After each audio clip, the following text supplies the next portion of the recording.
कि बिहार पुलिस के लिए वामपंथी उग्रवाद कुछ समय पहले तक एक गंभीर समस्या बनी हुई थी। वर्ष 2004 में बिहार के 14 जिले नक्सल प्रभावित, जिसकी संख्या 2012 में बढ़कर 22 हो गई। एसटीएफ का गठन बिहार सरकार ने नक्सल एवं संगठित अपराध के विरुद्ध कार्रवाई करने के लिए किया था। एसटीएफ एवं सीएपीएफ के संयुक्त प्रयास एवं बिहार सरकार द्वारा चलाए जा रहे विकास एवं कल्याणकारी योजना के फलस्वरूप नक्सली हिंसा एवं नक्सल गतिविधि के विरुद्ध अंकुश लगाया जा सका। वर्ष 2024 में भारत सरकार द्वारा निर्गत वर्गीकरण में बिहार के मात्र 8 जिले को लेगेसी एवं थ्रस्ट डिस्ट्रिक्ट में की श्रेणी में रखा गया। ये जिले हैं मुंगेर, लखीसराय, जमुई, नवादा, गया, औरंगाबाद, रोहतास एवं कैमूर। आज के समय में नक्सल गतिविधि मुख्य रूप से बिहार झारखंड के सीमावर्ती क्षेत्र के 2 एक्सिस में सीमित है। पहला गया औरंगाबाद एक्सिस, दूसरा मुंगेर जमुई लखीसराय एक्सिस। इन दोनों क्षेत्रों में नक्सल छोटे छोटे समूह में सक्रिय होने की सूचना मिलती है। इनके विरुद्ध सुरक्षा बलों द्वारा व्यापक स्तर पर अभियान चलाया जा रहा है। उत्तर बिहार नक्सल मुक्त हो गया है। वर्ष 2023 में जोनल कमांडर राम उर्फ राजन को 2 AK-47 के साथ गिरफ्तार किया गया था, जिसके पश्चात उत्तर भारत में नक्सल गतिविधियों पर विराम लगाया जा सका। इसके बावजूद आसूचना संकलन कर इन क्षेत्रों में निगरानी रखी जा रही है। आंकड़े भी नक्सल गतिविधि में कमी की ओर इंगित करते हैं। विगत 5 वर्षों में नक्सली घटनाओं में 72% की गिरावट आई है। वर्ष 2019 में नक्सली हिंसा में 11 सिविलियन कैजुअल्टी हुई थी, वहीं वर्ष 2024 में मात्र 1 सिविलियन कैजुअल्टी हुई है। वर्ष 2016 में नक्सल के विरुद्ध कार्रवाई में 13 पुलिसकर्मी शहीद हुए थे। वर्ष 2020 के बाद कोई भी सुरक्षाकर्मी की कैजुअल्टी नहीं हुई।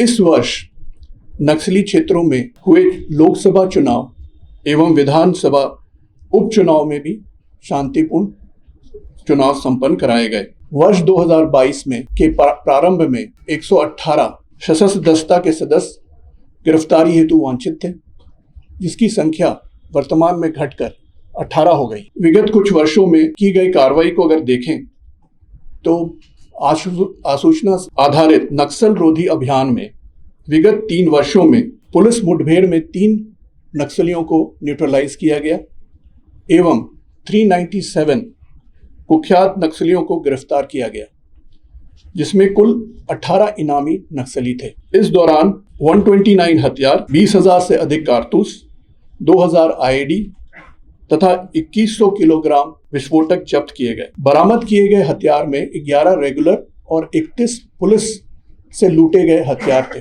केवल इस वर्ष की बात करें तो राज्य एवं राज्य से बाहर से 123 नक्सली गिरफ्तार किए गए, जिसमें 11 इनामी नक्सली थे। 1 पुलिस राइफल सहित कुल 24 हथियार, 2,432 कारतूस, 554 डेटोनेटर, 151 IEDs और 146 किलोग्राम विस्फोटक बरामद किया गया है। महत्वपूर्ण बात है कि विगत कुछ वर्षों से नक्सलियों के विरुद्ध कार्रवाई करने की रणनीति में बदलाव लाया गया है, जिसके तहत राज्य में नक्सलियों के जो गढ़ हैं वहाँ पे फॉरवर्ड ऑपरेटिंग बेस स्थापित किए गए। ये 11 की संख्या में है। ये FOBs जंगलों के बीचों बीच और दुर्गम पहाड़ियों पे स्थित हैं।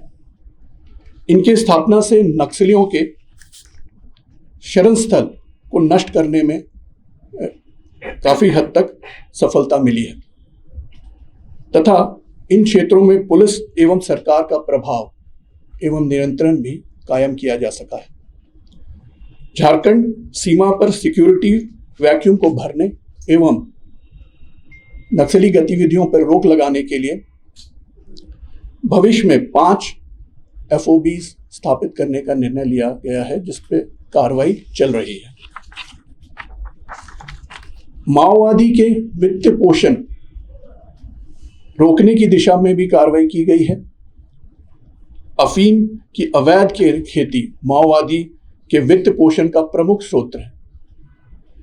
अफीम की अवैध खेती के विनिष्टीकरण हेतु सतत कार्रवाई की जा रही है एवं वर्ष 2024 में 2523 एकड़ पर हो रही अफीम खेती को विनष्ट किया गया। लेवी भी माओवादी के लिए एक आय का स्रोत है। लेवी वसूलने की गतिविधि पर लगातार निगरानी रखी जा रही है। वर्ष 2020 से अब तक 56 लाख रुपए बरामद किए गए लेवी के हेड में। यूएपीए के अंतर्गत भी अब तक 32 मामलों में नक्सलियों के 6.75 करोड़ की अचल संपत्ति को जब्त किया गया। उसी तरह पीएमएलए में 14 मामले में 8.97 करोड़ की नक्सलियों की संपत्ति जब्त करने का प्रस्ताव ईडी को भेजा गया है, जिसमें 4.9 करोड़ रुपए की संपत्ति जब्त की गई है। अन्य माओवादी के संपत्ति का भी पता लगाया जा रहा है ताकि उनके विरुद्ध भी संपत्ति संपहरण की कार्रवाई की जा सके। अपराध अनुसंधान के अंतर्गत महत्वपूर्ण नक्सल कांडों के अनुश्रवण हेतु एक समिति का गठन किया गया है। उक्त समिति वर्तमान में 18 महत्वपूर्ण कांडों का मॉनिटरिंग कर रही है। वर्ष 2024 में यूएपीए के अंतर्गत 40 कांडों में कुल 120 नक्सलियों के विरुद्ध अभियोजन स्वीकृतादेश प्राप्त किया गया है। सरकार की वामपंथी उग्रवादियों के लिए आत्मसमर्पण एवं पुनर्वास नीति के भी अच्छे परिणाम सामने आए हैं। उक्त योजना के अंतर्गत 2020 से 22 नक्सलियों ने आत्मसमर्पण किया है। नक्सल के फ्रंटल ऑर्गेनाइजेशन को भी चिन्हित कर उनकी गतिविधि पर नजर रखी जा रही है। नक्सल के विरुद्ध लगे एजेंसियों की क्षमता एवं इंफ्रास्ट्रक्चर के उन्नयन पर भी काम किया जा रहा है। स्पेशल इंफ्रास्ट्रक्चर स्कीम के तहत फेज 1 में नक्सल प्रभावित क्षेत्रों में 85 फोर्टिफाइड थानों का निर्माण कार्य पूर्ण कर लिया गया है। फेज 2 में स्वीकृत 27 थानों में से 25 के भवन का निर्माण कार्य पूर्ण हो गया है। 2005 में विशेष कार्य बल में 9 चिता कार्यरत थे, जिसकी संख्या बढ़कर अब 34 हो गई है, जिसमें से 19 चिता नक्सल प्रभावित जिलों में प्रतिनियुक्त है। उन्हें लगातार विशेष प्रशिक्षण भी प्रदान की जा रही है। नक्सल प्रभावित क्षेत्रों में नागरिकों को मुख्य धारा में जोड़ने के उद्देश्य से कई जन कल्याणकारी योजनाएं भी चलाई जा रही है। सड़क संपर्क योजना के तहत राज्य के 8 जिलों में 128 पथ, जिसकी कुल लंबाई 1814 किलोमीटर है, का निर्माण कार्य पूर्ण कर लिया गया है। नक्सल प्रभावित क्षेत्रों में संचार व्यवस्था को भी सुदृढ़ करने के लिए 93 मोबाइल टावर लगाए गए हैं। वहीं 35 और मोबाइल टावर का निर्माण कार्य चल रहा है। स्वास्थ्य विभाग में भी विस्तार किया जा रहा है।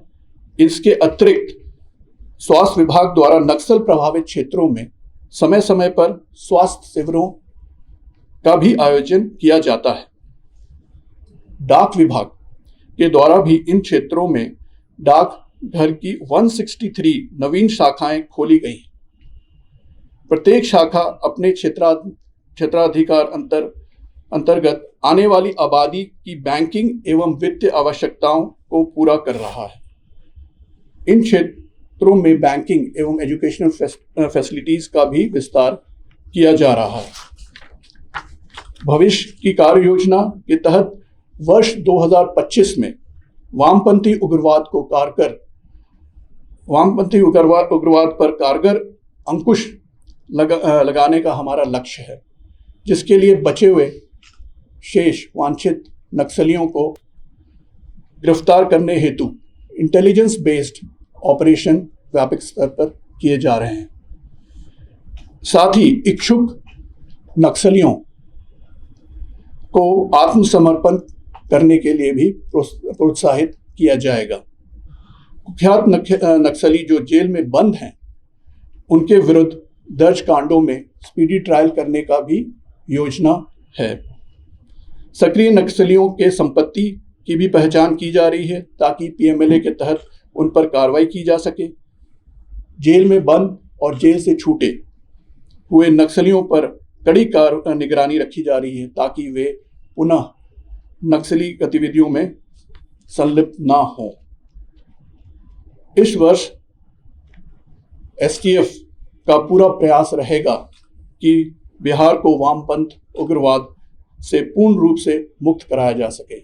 इसके लिए एसटीएफ हमेशा से प्रतिबद्ध है। धन्यवाद।